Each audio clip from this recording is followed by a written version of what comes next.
Brilliant. Okay, so good afternoon, everyone. Welcome to this talk. So I'm Mark Hodson. I'm based at the University of York.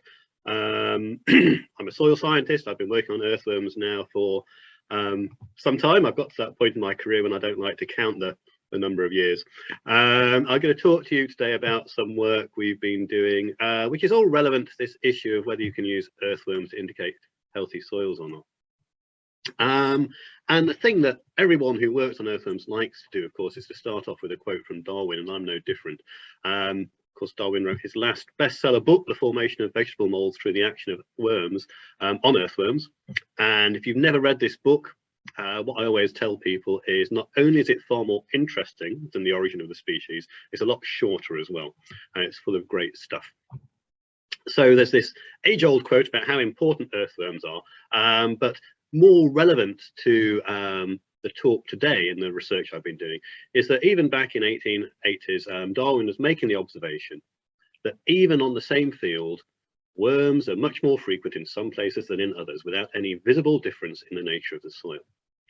And he goes on to speculate as to why that might be, mentioning, for example, compaction. But we've got some evidence even back then about saying, well, we actually don't know what controls the distribution of earthworms in fields. And I would say, as from a science perspective, that's therefore an interesting question.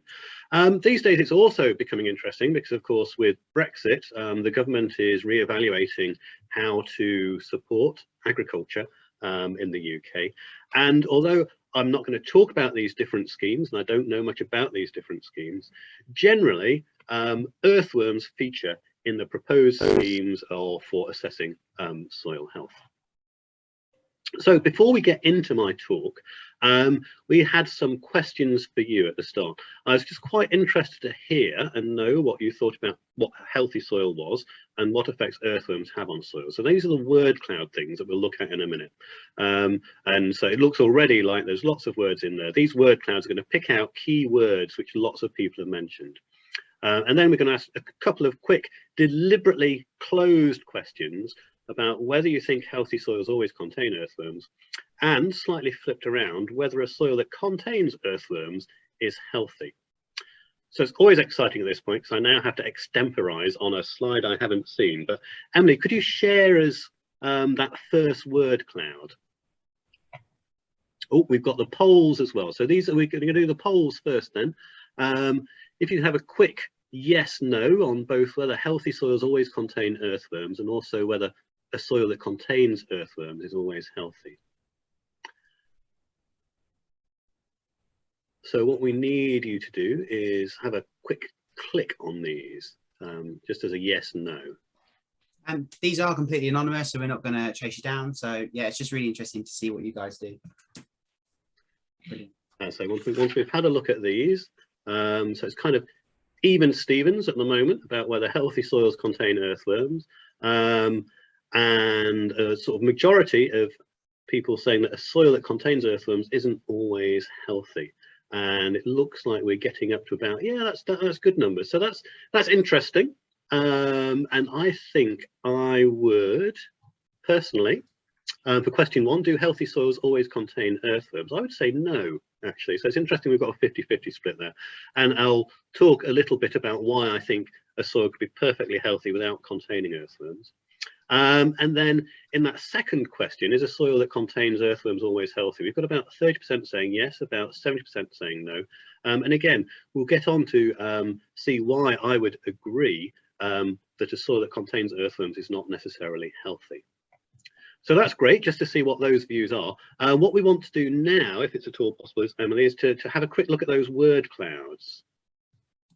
So in a minute, all will be revealed. Beautiful. So this is what we've got. So we've got quite a lot in there. So this is the soil one. So yeah, do you want to, can you see that? Let me just have a chat about this. So what things do you associate with healthy soils? So the bigger the word, the more commonly it's been used in this in your answers. So we've got there things like worms and earthworms up top there. So I think I'm speaking to the converted about whether you think earthworms would be a good indicator of healthy soils. Although remember those yes/no questions where we've been kind of split about whether earthworms indicate healthy soils or not. So we've got earthworms, we've got organic matter content in soils, we've got moisture content, biodiversity, humus. I did wonder whether we'd get some response about sort of plant growth and crop growth, and I'm sure they're in there, but the words are sufficiently small that with my varifocals I can't actually see these things. But we've got organic matter, moisture, biodiversity, lots of earthworms and nutrients. And so what we're going to do now, bearing those things in mind, I've just scribbled them down: organic matter, earthworms, nutrients. Let's move on to the next one. So what do we think that earthworms do in soils or for soils? Can we have that second word cloud up now, Dan? Yeah, I'm just sorting that for you. No worries. And it should be coming up very, very shortly. There we are. See that? Brilliant. There we go. So these are the sorts of things that earthworms do. And again, these are the sorts of words that I was expecting. Things like aeration, nutrient cycling, fertilizer, improving drainage. So earthworms move through soils. Some of them ingest soils, some of them burrow through soils. That will aerate soil, which helps with crop growth. They will process the organic matter, which releases nutrients. They will help actually protect the organic matter as well. When they're burrowing, they push soil particles together to form those bobbles you find in soil, so aggregates. And also their ingestion and egestion of soils helps form aggregates as well. And those aggregates are necessary and useful for water storage in soils and to promote growth. So there's a good overlap between the things we're saying that earthworms do in soils, things like nutrient cycling, aeration, fertilizing, and whether earthworm or what we associate a healthy soil with. So we can see why there's this suggestion that earthworms are good indicators of a healthy soil. So that's great. And what I'm going to do now, so I think we've finished with the word clouds now. So what I need to do is to get back to my slides. Dan, can you still see my slides now, or do I need to do something?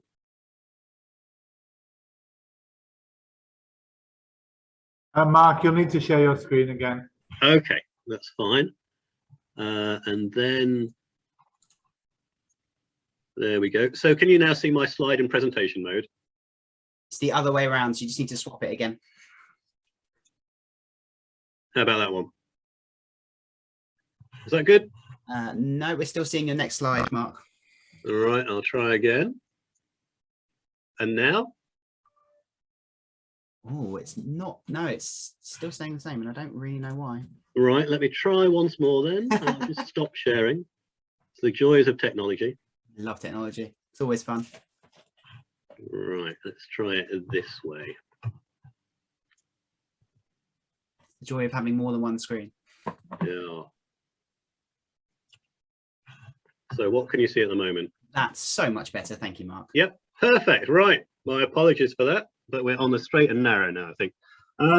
So we're there with healthy soils may or may not contain earthworms. Soils that contain earthworms generally don't necessarily have to be healthy, but we've talked about some of the things that we identify as healthy soils and some of the things that earthworms do to soil. So all this processing of soil, breaking down of or processing of organic matter to release nutrients, preservation of carbon, are all good reasons why earthworms might be a good indicator of healthy soils.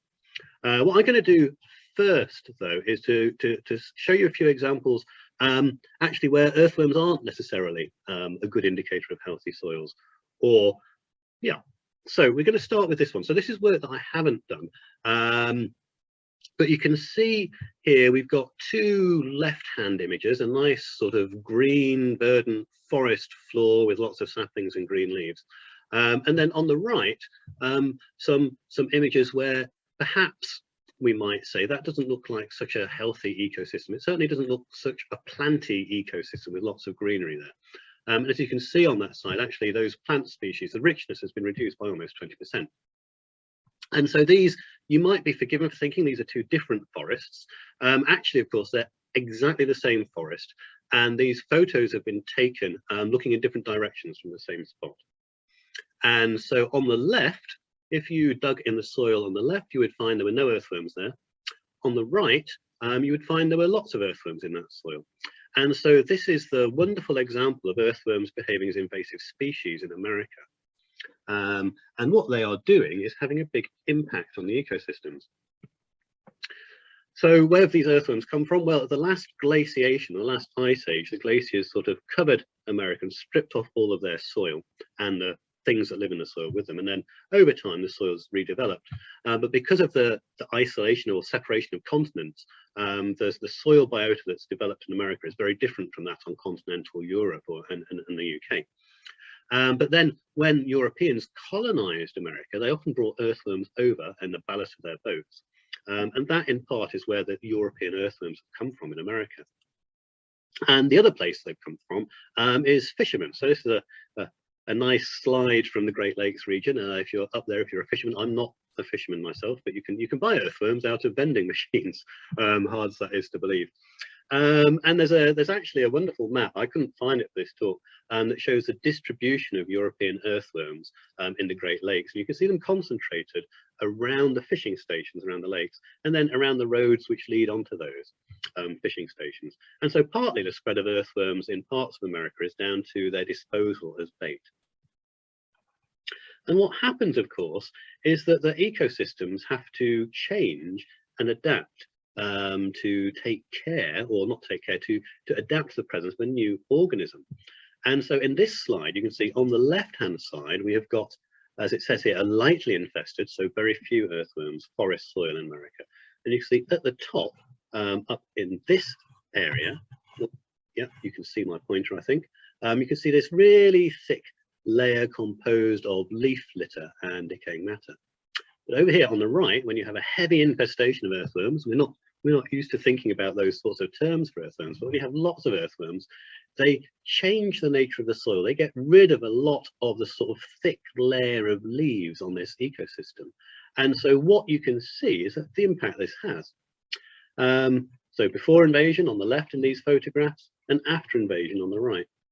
And I'm not really prepared to say whether that's a change from a healthy soil to an unhealthy soil or not, but certainly what you're getting is a change in the ecosystem. And on the left, we've certainly got a healthy soil before the presence of earthworms. What we've got at the very least is a very different soil once those earthworms have appeared. Okay, so that's the first example of a sort of a curveball where earthworms may not be the best indicator of a healthy soil. We'll go on to example 2 now. So these are some of my exotic earthworms from various places in the UK. And I think we set up a poll here as well. So if we did, it could appear now. And it's, does the earthworm on the left come from a healthy soil or not? Let's see what you think.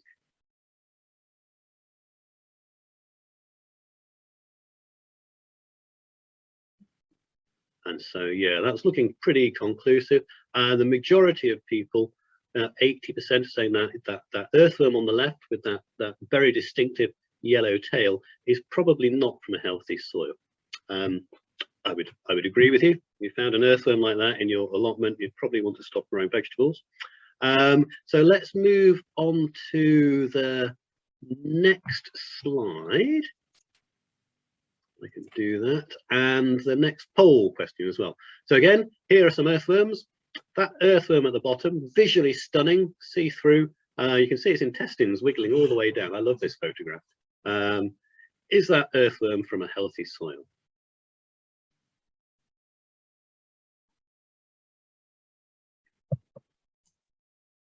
Oh, it's Again, slightly closer here, so this is interesting. So obviously you're less bothered by see-through earthworms than earthworms with yellow tails.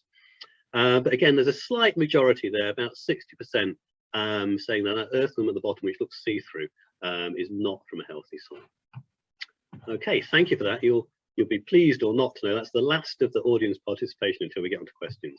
I'm just going to talk to you a bit about these earthworms now, then. So this is the first one again. So that earthworm on the left-hand side has got an elongated yellow tail, and that's actually been collected from a former mine site. It's a former arsenic mine site called Devon Great Consols down in the southwest of the UK.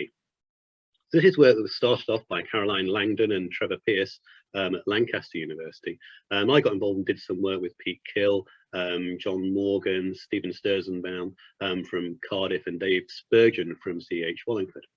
And what's going on in this site is very complicated. I'm going to give you my sort of level of understanding of it in a minute. But this site, let's say it's a former arsenic mining site.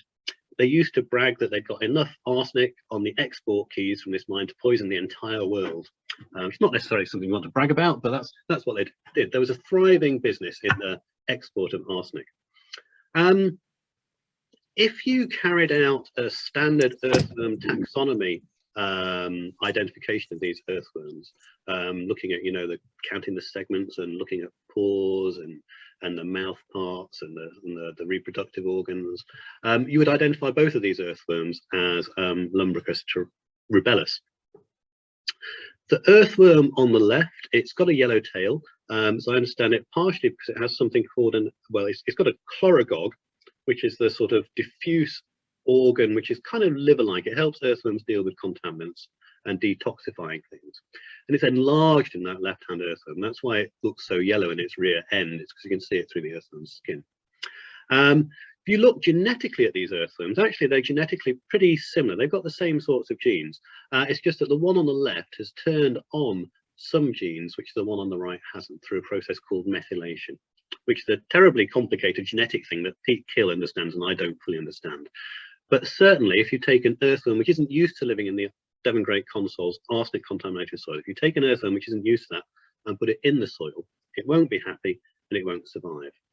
So this is a good example of a soil which we'd probably say is not healthy, but has, to say thriving, well, a pretty significant earthworm population in it.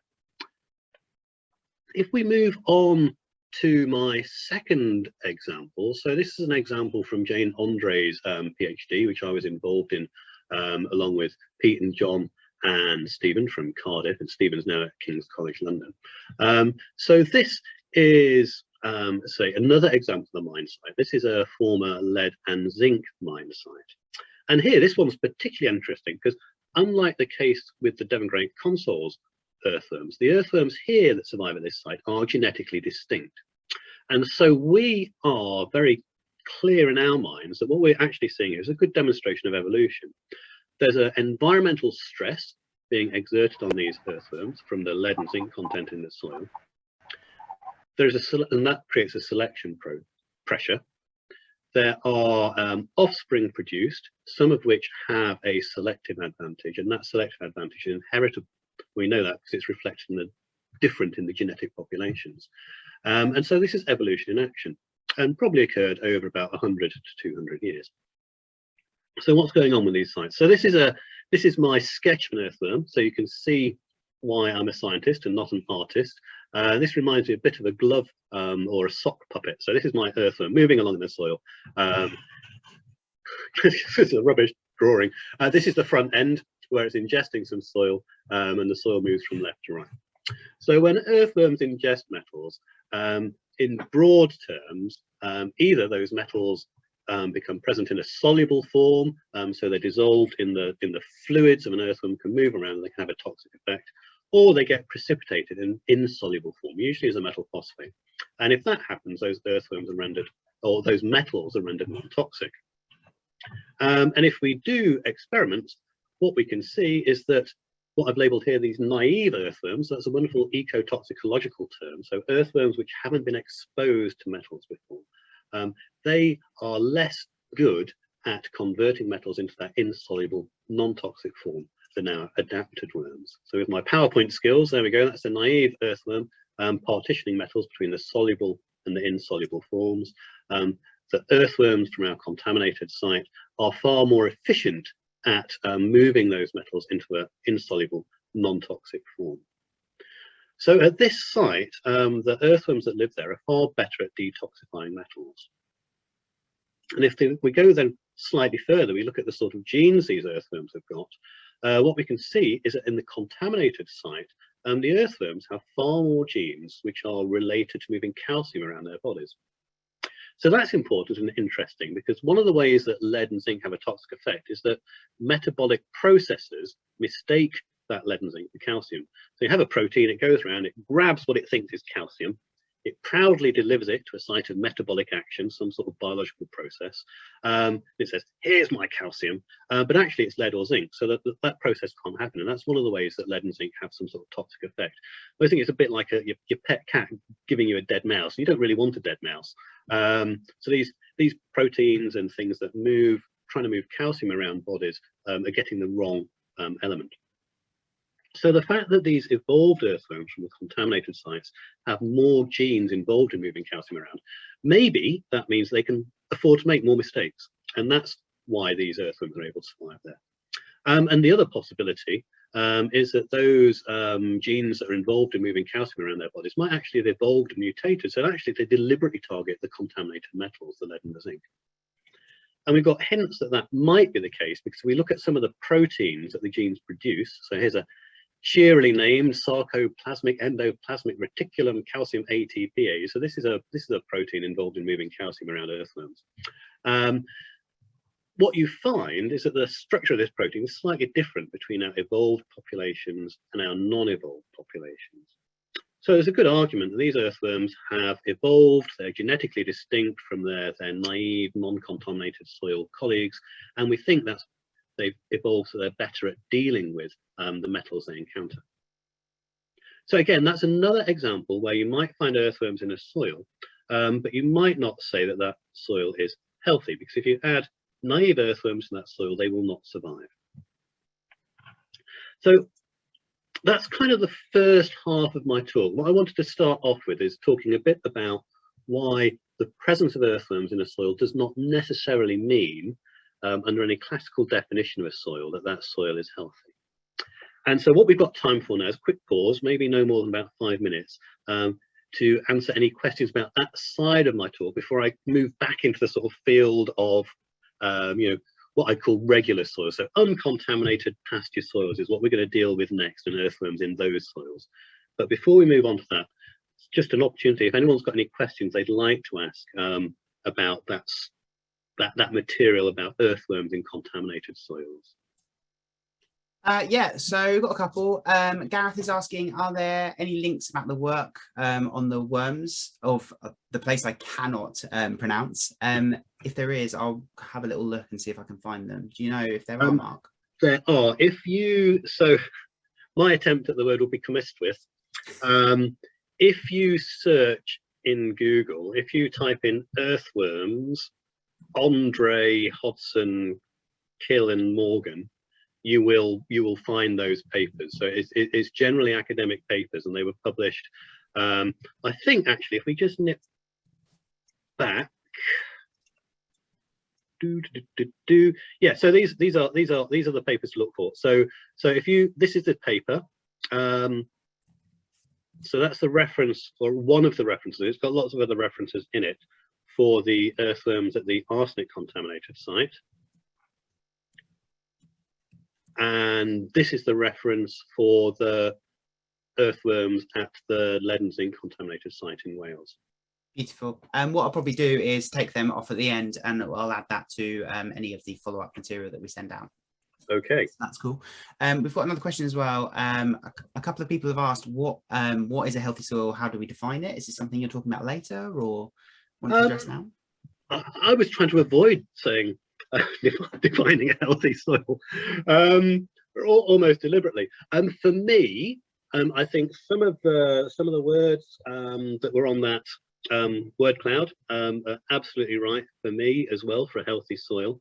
I think if pushed for a definition, I would say a healthy soil, so this is a very human-centric view, but a healthy soil is one that delivers what we want from it in a sustainable fashion. And what we want from soils might be different depending on where those soils are. But in general terms, we want soils to be able to deliver crop production, store carbon, and increasingly actually store water as part of natural flood management. So I think a healthy soil should be able to do those things and be able to do them in a way which means it will be able to keep on doing them. So that's the sustainability bit. So if pushed, I would say something like that for a healthy soil. Beautiful. We've got a question from Maria. She's asking, is it possible to use earthworms for decontamination of heavy metal polluted soil on purpose? And if so, how long would that take? How long would decontamination take? Yeah, so I wish the answer was yes. My instinct is no. So I suppose there's several issues here. One is that these populations of earthworms that are tolerant to contaminants are, I think, quite special and need leaving well alone. If we did want to use them, we'd need to sort of breed up larger populations to use them, and that would take significant amounts of time, I think. So I don't know, maybe years, 10 years maybe, off the top of my head. If we then got our population of earthworms and introduced it to a contaminated site which didn't have those earthworms, the arsenic contaminated site, those earthworms aren't particularly, and they're doing some things to the arsenic, the form of the arsenic in the site, but not a significant amount, I would say. Whereas the ones at the lead site, they are processing the metals and making them less soluble. So although those earthworms wouldn't remove the metals from the site, over time, and it could be hundreds of years, I don't have a good measure of that time. Over that time, they would move the metals to being less available, so more insoluble. And although the metals would still be in the soil, they might not be able to move around so much. They pose less of a pollution risk. But whether you could do that on a time scale which was acceptable to people, I don't know. The other possible way you could use earthworms as part of a remediation system is if you just take a standard earthworm, or a naive earthworm, and add it to a soil which has some level of metal contamination, but not to a level that it would kill the earthworms. The activity of those earthworms has been shown to increase the mobility of metals in soil. So you could ally adding earthworms to a soil with some sort of phytoremediation scheme, and you might speed up that phytoremediation scheme. So plants taking the metals out of the soil, that actually would remove the metals. Again, is that practical and viable? I suspect it would take rather a long time. I'm a bit of a skeptic about phytoremediation generally because it just takes so long. So I think earthworms could speed it up, but I still think it would take quite a long time to do. That's cool. I think we've got loads of questions. We'll do one more, and then if you've got time at the end, we can revisit the others. We are logging. Absolutely, sounds good. Yeah, that's cool. Chris Ellis is asking, if the metal was made into an insoluble form, does it make the soil less toxic? Yes, yeah, it does, or it should do. So we haven't. There's always limits to what you have and haven't done. So the way that the earthworms process the metals to try and detoxify them is they convert them into an insoluble metal phosphate. Eventually that earthworm will die and the metal phosphates will be released back into the soil. But because metal phosphates are so insoluble, that essentially locks the metal up in the soil in an inert form. So yes, that bit of metal will no longer be as toxic in the soil. And so as I was saying, that's one possible way. If you had sufficient time, that you could maybe use metal tolerant earthworms to remediate soil. Over time, they will help convert the metals into an insoluble, non-toxic form. But I think that would take probably too long for it to be a sort of commercially viable remediation technique. Okay, so those are exciting, interesting questions. Happy to take more at the end. But what we're going to do now is just to move on, to move away from these sort of, I suppose, special circumstances to actually, I'd say, more regular pasture sites, which are just being used for grass and grazing, and still focusing around this question of what controls the distribution of earthworms in soils. So this relates to work that we did funded by the Natural Environmental Research Council under their Biodiversity and Ecosystem Services Sustainability Programme. Science, one of the joys of science is a collaborative effort. So this work involved Ron Corstanja, working from left to right. Ron is a geostatistician at Cranfield University. Then we've got David Jones, who's an earthworm taxonomist at the Natural History Museum. Joe Witten is working with soil chemistry in York. We've got Victoria Burton I think I saw was on the call. Hello, Victoria. So she was working as an earthworm taxonomist. Tom Sloan, who's a soil chemist, and Paul Eggleton. Those of you who know him will know that Paul's really a termite person, but when he's not trotting the globe looking at termites, he does a lot of work on earthworms as well. And so, inspired or thinking about Darwin's quote, we wanted to ask the question, what controls the abundance of earthworms? And so we tried to look at this on a national scale. So we looked at 7 farm sites, ranging from Crabston in Aberdeen, up in the north, the Scottish Rural College, down to a site on the south coast in Swanage. And that gave us a temperature gradient from an average daily temperature of relatively cold to relatively warm, going from north to south. And we also tried to generate a west-east transect, starting off with a farm in Dumfries, Tor Farm, moving over to Skeffling in the east. So many of you will recognize some of the names of these farms. They are some of the standard farms that are kind enough to help academics do research into agriculture. At each of these farms, we sampled from 4 adjacent fields, and in each field we attempted, this is the royal we, this is the sort of Natural History Museum sampling team, attempted to sample earthworms at 20 pits in each field, giving us 80 earthworm samples per farm. In total, we just about managed that. I think the average number of pits per field was 18.5, something like that. And essentially, if we didn't get to 20, it's because time ran out on the sampling day. We did our sampling between October and December. We tried to do it in as narrow a time window as possible, just to avoid complications due to variation in weather. And in total, we collected and identified over 13,000 earthworms. So this was a major effort. And on top of the earthworms, we sampled a whole bunch of other stuff which we thought might help explain their distribution. So we made a couple of sort of biological measurements. We looked at microbial activity by measuring the activity of enzymes produced by bacteria in the soil. We looked at vegetation cover. We measured a whole bunch of physical properties, so the density of the soil, the moisture content, the particle size, the temperature of the soil. And we looked at some of the chemistry of the soil as well, so carbon, nitrogen, nitrate, ammonium phosphate, different elements as well. And then we looked at some of the sort of geographic properties of the fields, their slope, their aspects of which direction was the slope facing. We looked at the geology, the soil type, and we also looked at management intensity. Management intensity is probably the sort of outlier in the parameters that we looked at. This was deliberately not a quantifiable measurement. For each farm, we asked the farmers to tell us which was their most intensively managed farm of the 4 we sampled, and which was the least intensively sampled, and where the other 2 fit in.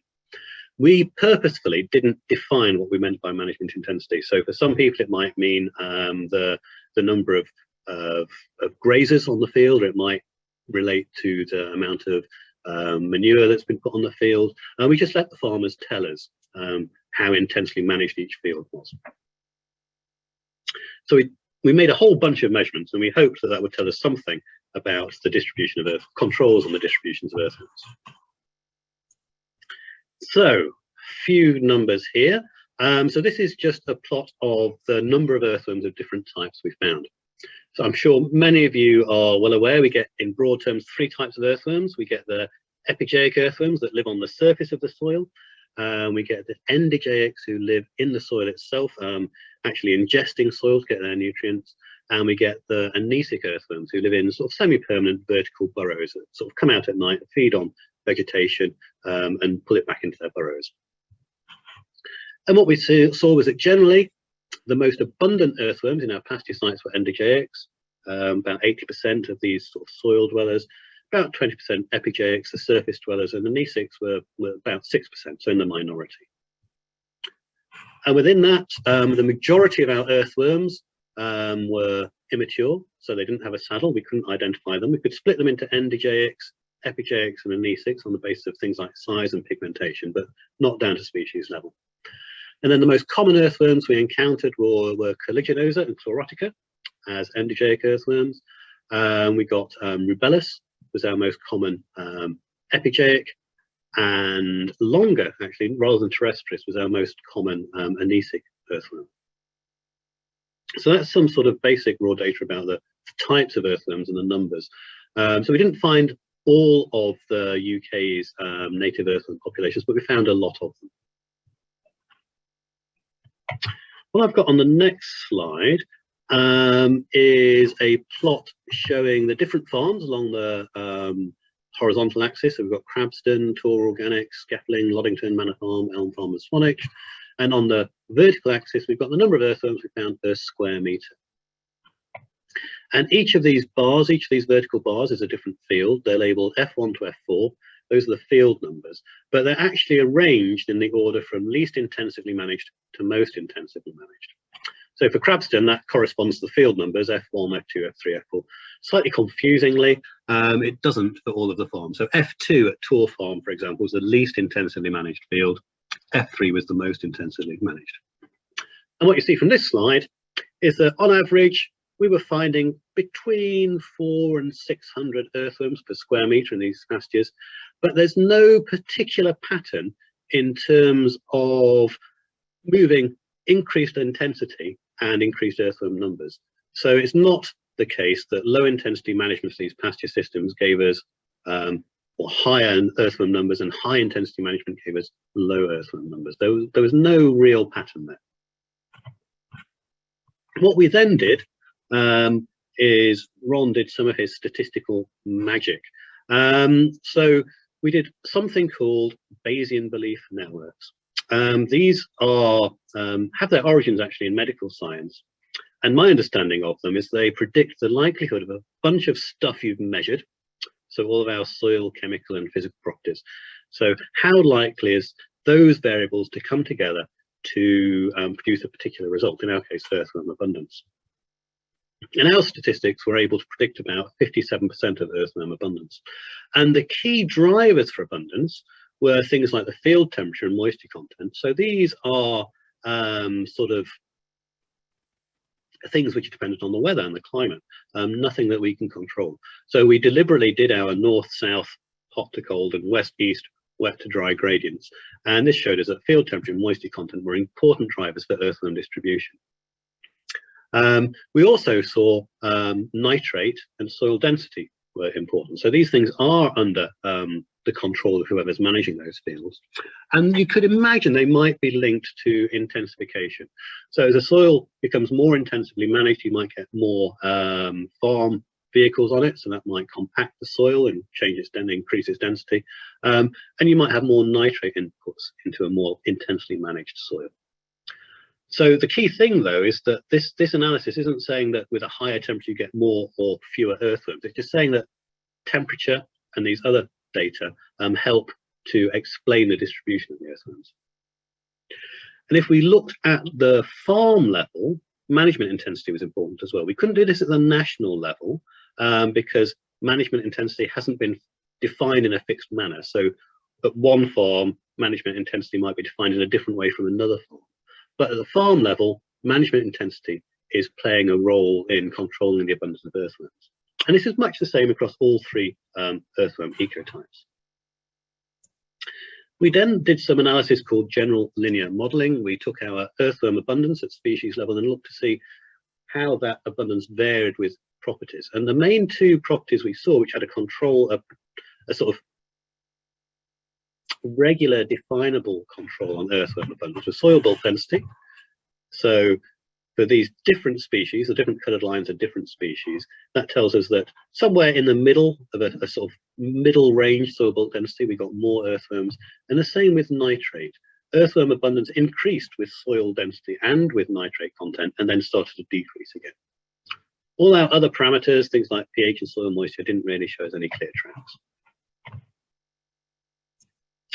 And then the last thing we did in terms of what I view as mysterious statistical methods was to look at the spatial distribution of earthworms in our different pits. Remember, we tried to dig 20 pits in each field, and we had 4 fields per farm. So what you can see on this plot, these dots, if you ignore the contour lines for a minute, these dots represent our different sample points, and they're coloured, showing the numbers of earthworms we found in each site. We went on to construct something called variograms. So this is to do with geostatistics and spatial analysis of data. And these variograms allow us to do two things. They allow us to identify any regular distribution of earthworms in terms of their spatial distribution.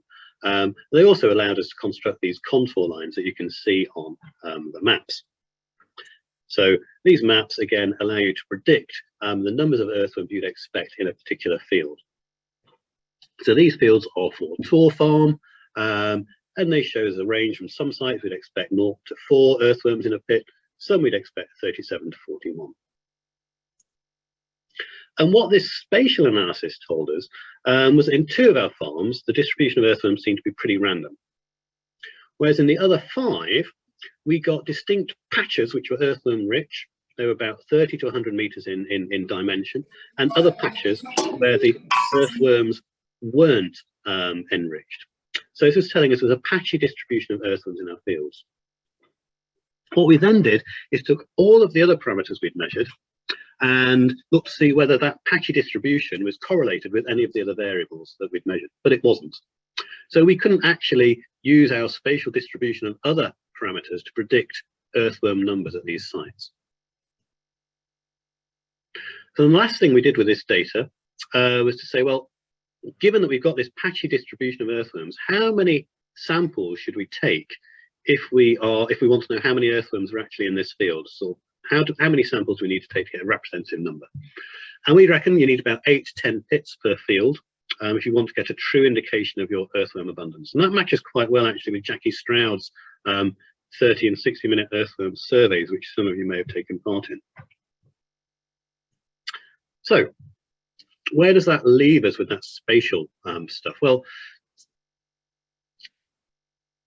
really, despite those sort of preferences for density and nitrate in a sort of mid-range value, we weren't able to use any of our data to be able to confidently predict earthworm abundance, either on spatial distribution or on the basis of soil properties we could measure. And the distributions were fairly patchy. Nationally and locally, there were some climate-related factors which are important. As a sort of soil health indicator, I'm not convinced that's so helpful. It's no good saying, well, the soils up here are less healthy, because if it's down to climate what's controlling the earthworms, there's nothing we can do about that.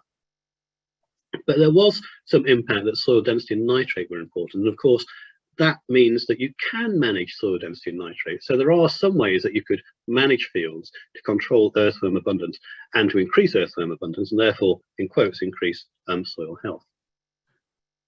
So what we got from our earthworm surveys was that we could definitely intervene, we could make management interventions, we could manage that soil to increase the number of earthworms. Does that mean those soils would be healthy? Well, it depends on your definition of soil health.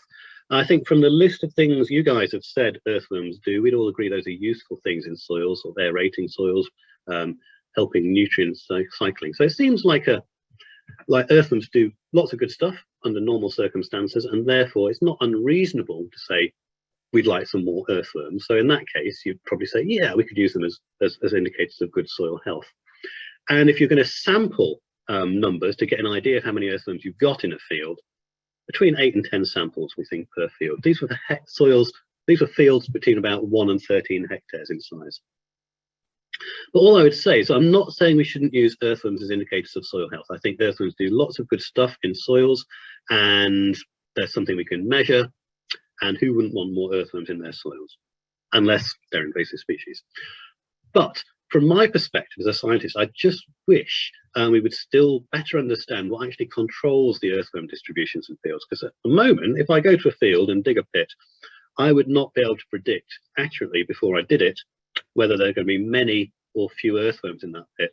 And I think that might just be a slight issue before we start using those things as some sort of the earthworm abundance as some sort of component of a payment-based system to assess soil health. So thank you, that's all I've got to say. Hope you found that interesting. We have got some time left, I think, to answer some more questions. So I guess I'll stop sharing my screen and we'll do a bit more Q&A. Oh, we've been very busy in the chat. There's over 200 people in here, and they're sending us private ones, and we're getting loads. So we're trying to field as many as we can. So let's go for it. First of all, a couple of people in the chat are asking, what we're wondering, is there not a correlation with organic matter or the carbon content of the soil, and why wasn't this measured? Is this something you're looking at later, or? Yeah, no, we measured carbon content, organic matter of soil. And it didn't come up as one of the key drivers. The key drivers that came up is obviously, yeah, the idea is you increase the organic matter, there's more food for the earthworm, surely that should drive earthworm abundance. Our statistical analysis says that isn't entirely the case. The key drivers which allowed us to say, well, this combination of variables will cause this abundance of earthworms, where, as I say, temperature, moisture content, so probably no surprises there. Soil density, yeah, again, you might expect that to have an impact. Nitrate, possibly more of a surprise, but not organic matter content. It doesn't mean that increasing your organic matter content isn't good for your earthworms. It just means that there's not a simple relationship whereby if you increase your organic matter content, you're going to increase your numbers of earthworms. Brilliant. I'm just going to put a note over to Kieran. There are lots of people asking about standardized ways for citizen science projects in regards to actually taking part in these. Is there any chance you can whack some links in for us, because you know all where they are? I can, but it's worth just stressing something that Mark's been talking about, and this is talking about sampling earthworms to measure soil health. If we're sampling earthworms for other reasons, it might be that the methods that we use are slightly different, or the amount. And I'm going to jump the queue here and actually ask Mark a question. I'm going to be a bit cheeky because I'm really curious. For those who don't know me, I'm Kieran. I work for the FSC and I run the National Earthworm Recording Scheme. Great talk. What I was wondering is, so obviously we were looking, or you were looking in this study at earthworm abundance. I was just wondering, does species play a part? Because obviously there's lots of different species of earthworm in the soils there.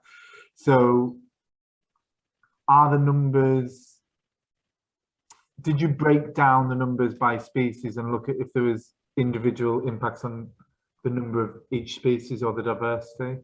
Yeah, no, and I'm sorry to say we didn't. We looked at ecotype, so we looked at the surface dwellers, the soil dwellers, and the vertical burrowers, and in broad terms, there was very little difference between our total earthworm data set and those different ecotypes. That may, of course, be because the endogeics, the soil dwellers, were so dominant. But we didn't see a difference between ecotypes. Doing it for species type, of course, it would be lovely to do for two issues. The ever-present one of we ran out of time and we didn't have the resource to do it.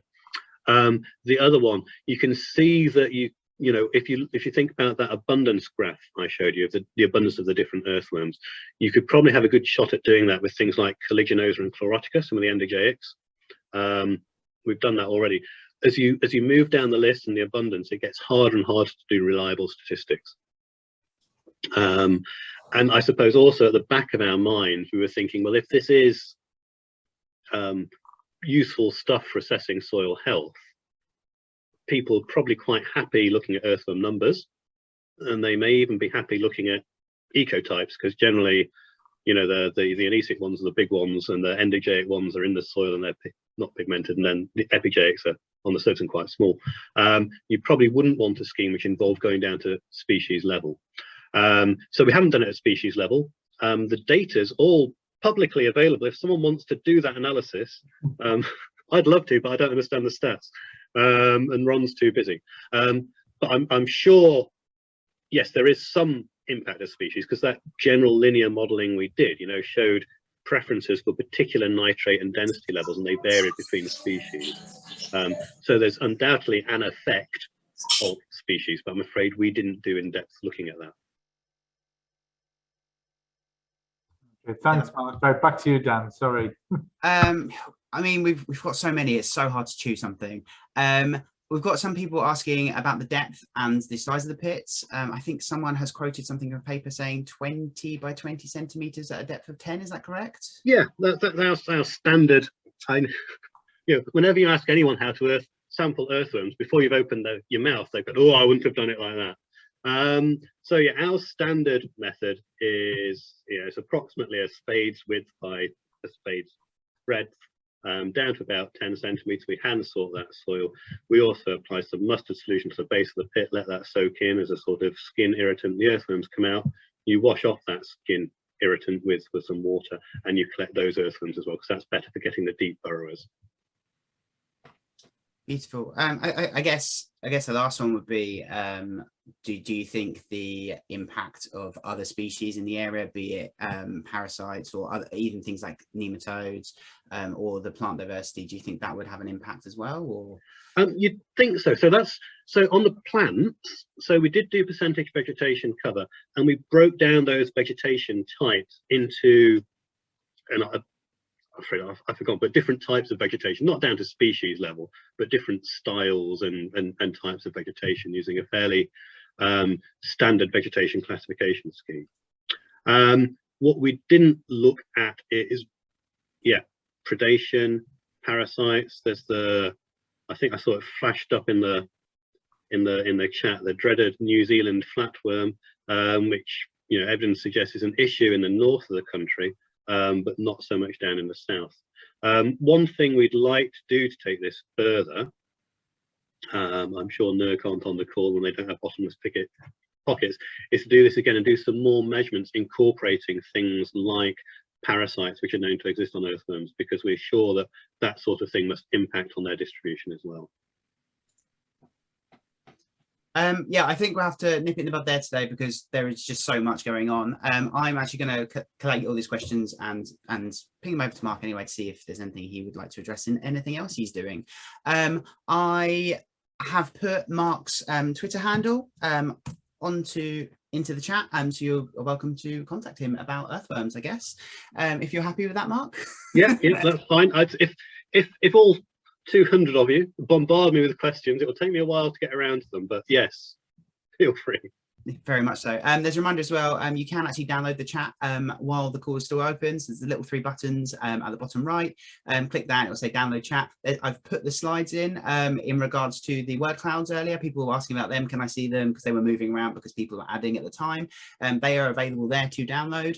So they are there. I will see if we can put them on the Eventbrite stuff, but I don't know if that will let us, just because of the way it emails, but I will double check. But there we are, it's all there for you. And there is so much thanks and thank yous and everything. That's me kind of done, guys. So I'm gonna stop the recording there.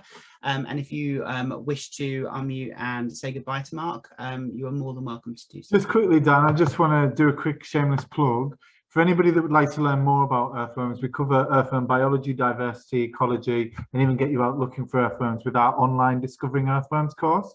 It's not due to take place till November, so you've got a bit of time to book and clear your calendar. It's only 20 quid this year, and this will be the last year it's at that price. From next year it'll be £60. So anybody who's interested, I recommend booking. Book now. I'm not on commission, but I can recommend that they do, the earthworm courses that the FSC do are brilliant. They're really good, worth doing. Yeah, and they're all approved by the Earthworm Society of Britain as well. And on that note, Dan, I'll be quiet.